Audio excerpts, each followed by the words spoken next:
Hello, everyone. Welcome to the Newsbrowse News broadcast.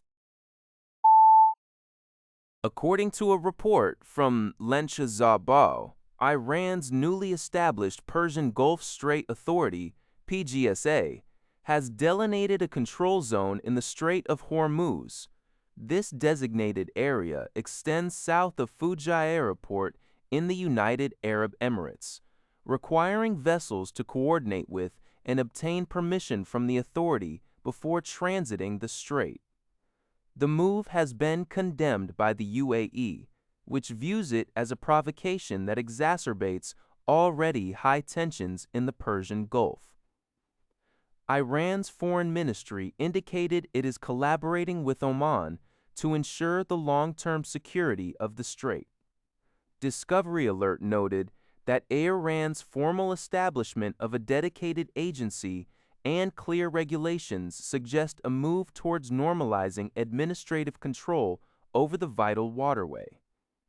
This development comes amidst ongoing negotiations between the U.S. and Iran, with the U.S. seeking a resolution to the conflict, while Israel expresses skepticism and a desire for renewed military action against Iran. Australia's Defence Minister Richard Marles reaffirmed Canberra's determination to reclaim control of Darwin Port, which is currently leased to China's Landbridge Group. Marles, speaking from Darwin Port on May 21, described the facility as a strategically important national asset from a national security perspective, emphasizing the government's commitment to returning it to Australian hands. The Chinese private firm Landbridge Group secured a 99-year lease for the port in 2015, a deal that drew criticism from then U.S. President Barack Obama.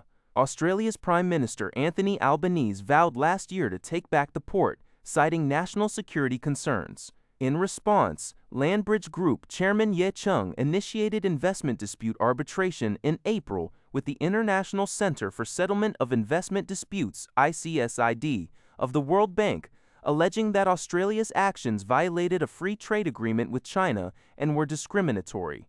Minister Marles expressed disappointment over Landbridge's decision to pursue international arbitration, but stressed that Australia would do everything we can to defend the matter. Darwin Port, located in Australia's Northern Territory, is the closest Australian port to Asia and is critical due to its proximity to a U.S. Marine base that hosts 2,000 Marines annually and has upgraded facilities for U.S. bombers. This news comes from Zioshi Ba. Al Jazeera reports that a global humanitarian aid convoy has embarked from Libya with the objective of delivering crucial assistance to Gaza. This land convoy seeks to challenge and ultimately break what activists describe as Israel's illegal siege on the Palestinian territory. Currently, the convoy's participants are gathered and camped in the Libyan city of Sirte. Their journey is temporarily on hold as they await the necessary approvals from local authorities to proceed with their mission.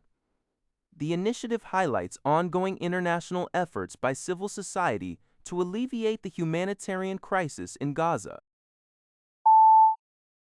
Thai Sounds reports that the Paris Court of Appeal on May 21 found Airbus and Air France guilty of corporate manslaughter in the 2009 AF447 plane crash that killed all 228 passengers and crew. The Air France flight AF447 and Airbus A33A crashed into the Atlantic Ocean on June 1, 2009, while en route from Rio de Janeiro to Paris. This disaster marked Air France's deadliest crash and the first commercial flight crash for the Airbus A330.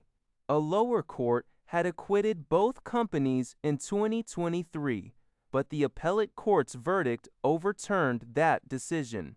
Prosecutors focused on alleged internal failings by Air France and Airbus, including insufficient training and a failure to follow up on previous incidents. Investigations revealed that the aircraft's pitot tubes iced over during a thunderstorm, preventing accurate airspeed detection. After the autopilot disengaged, pilots made incorrect maneuvers, leading the plane to stall and ultimately crash.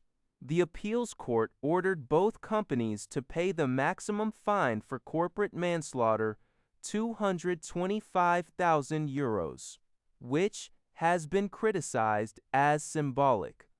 However, victims' families view the guilty verdict as a formal acknowledgement of their long-standing plight.